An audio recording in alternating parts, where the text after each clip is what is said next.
Oke, Assalamualaikum warahmatullahi wabarakatuh. Di pertemuan ke-13 mata kuliah mikrobiologi ini, kita akan membahas topik tentang jenis fermentasi dan fermentornya.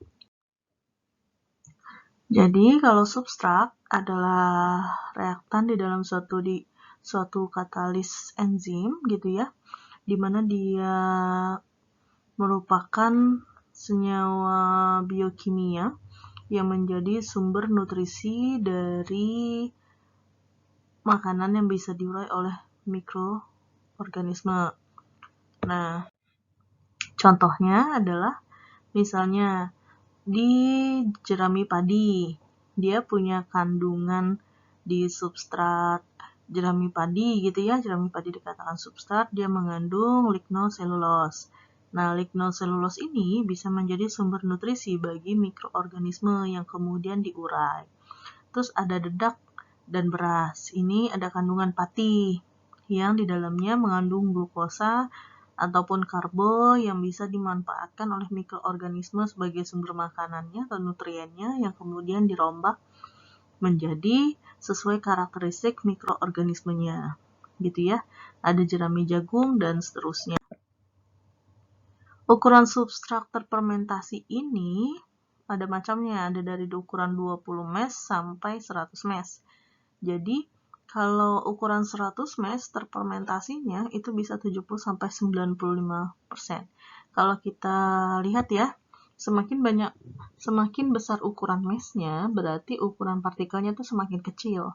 Nah, kalau semakin kecil akan semakin mudah si mikroorganismenya memfermentasi atau merombaknya. Makanya kenapa senyawa terfermentasinya berbanding lurus dengan ukuran mesnya. Semakin tinggi ukuran mes, makanya terfermentasi pun akan semakin banyak persentasinya gitu ya. Fermentasi substrat padat.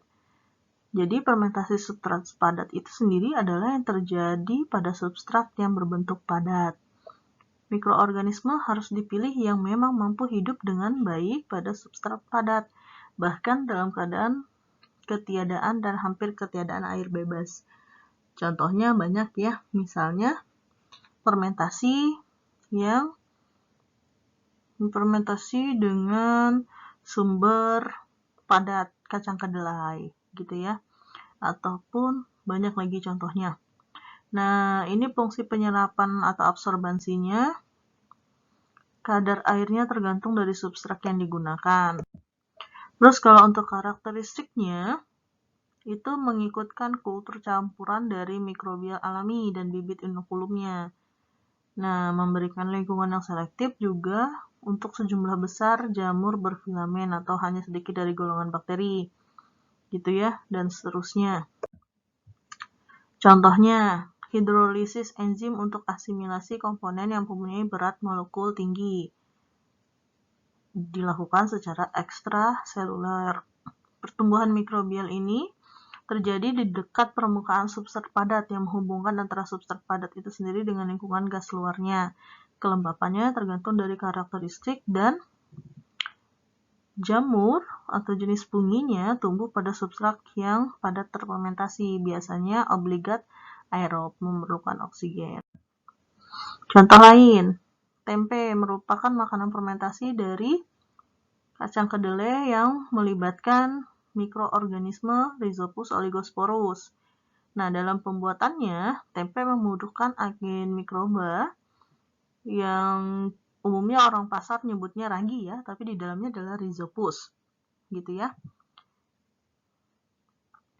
Untuk kemudian ditambahkan ke dalam kacang kedelai sehingga terjadilah penguraian protein kedelai dan si Rhizopusnya akan membentuk hifa.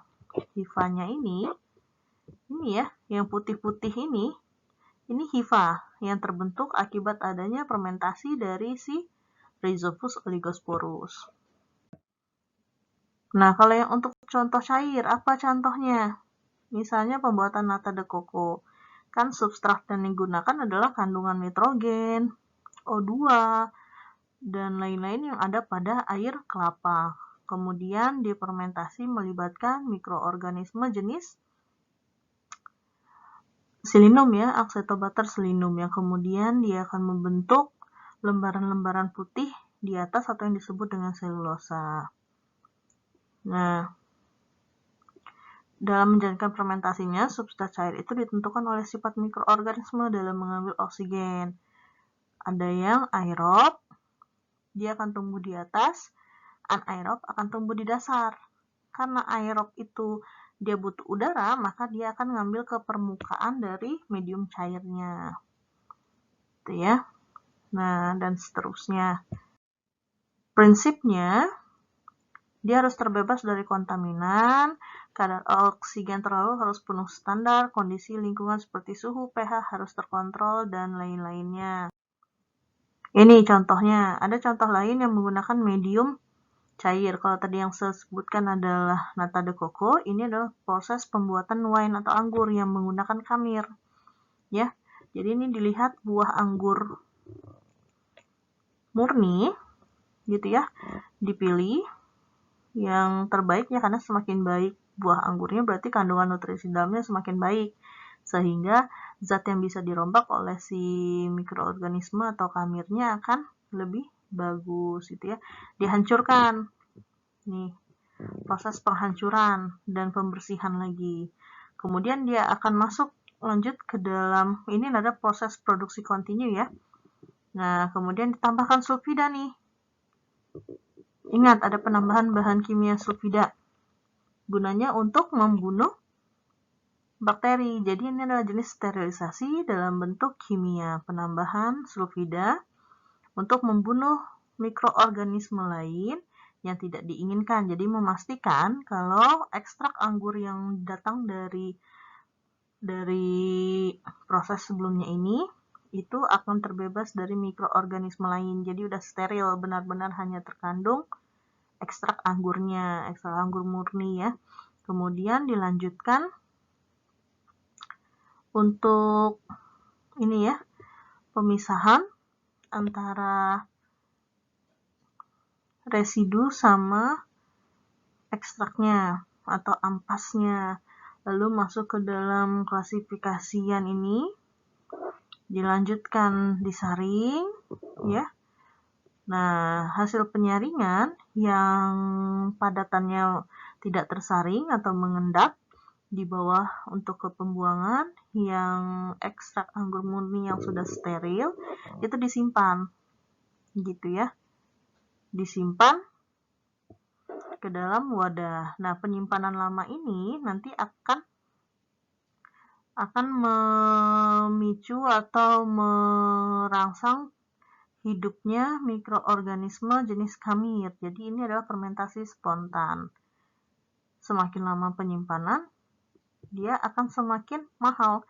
Kenapa? Karena si khamirnya dia akan terus mengurai si kandungan yang ada di anggur ini dapat berupa gas. Kemudian nanti akan menimbulkan aroma yang khas, gitu ya. Nah, akan menimbulkan gas dan alkohol. Ini semakin lama semakin tinggi harganya. Kemudian masuk ke dalam pembotolan sebelum akhirnya didistribusikan ke konsumen. Ini masuk ke dalam teknik inokulum. Jadi, inokulum adalah kultur mikroba yang diinokulasikan ke dalam medium fermentasi. Nah, ini kriterianya ada 4 ya.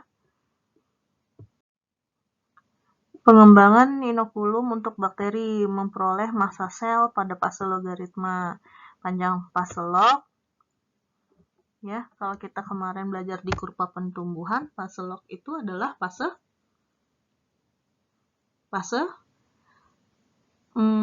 pertumbuhan yang sedang tinggi-tingginya, gitu ya. Ditentukan oleh keadaan fisiologi kultur, umur inokulum, gitu ya. Nah, ini adalah kurva pertumbuhannya, di mana ini adalah fase lag, fase adaptasi A ke C, gitu ya. Ini adalah fase log, ya. C sampai E ini adalah fase log. Ini adalah fase stasioner, dan ini adalah fase kematian atau dead phase. Oke. Faktor yang mempengaruhi pertumbuhan mikroba atau mikroorganisme ada 9. Faktor suhu sesuai dengan karakteristiknya. Faktor cahaya, faktor kelembapan, faktor keasaman, pengaruh oksigen, sampai dengan faktor nutrisinya. Ini kriteria strain atau kultur mikroorganisme yang unggul. Dikatakan unggul kalau seperti ini syarat-syaratnya. Oke.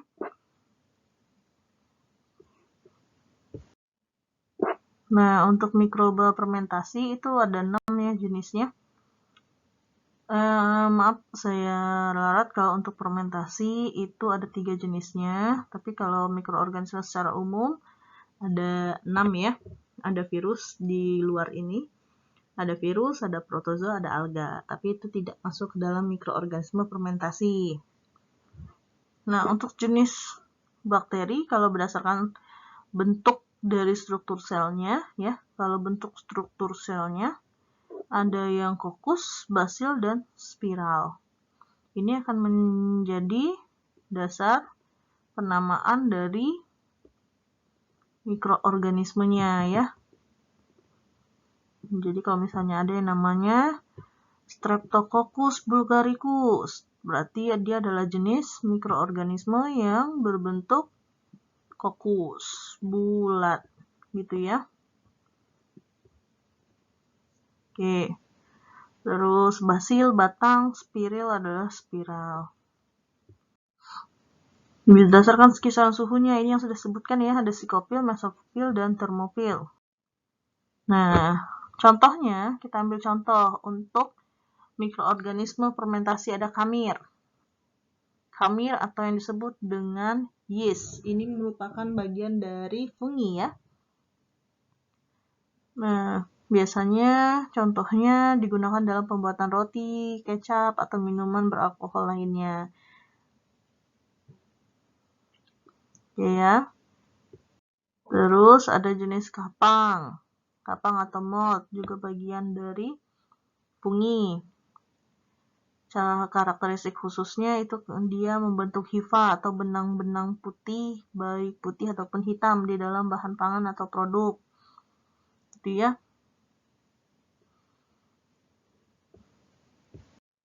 Oke, itu saja yang bisa disampaikan. Tetap gali informasi dengan menambah referensi ataupun buku yang sudah saya rekomendasikan ya untuk menambah wawasan dan knowledge terhadap topik ini. Kalau begitu, saya akhiri. Wassalamualaikum warahmatullahi wabarakatuh.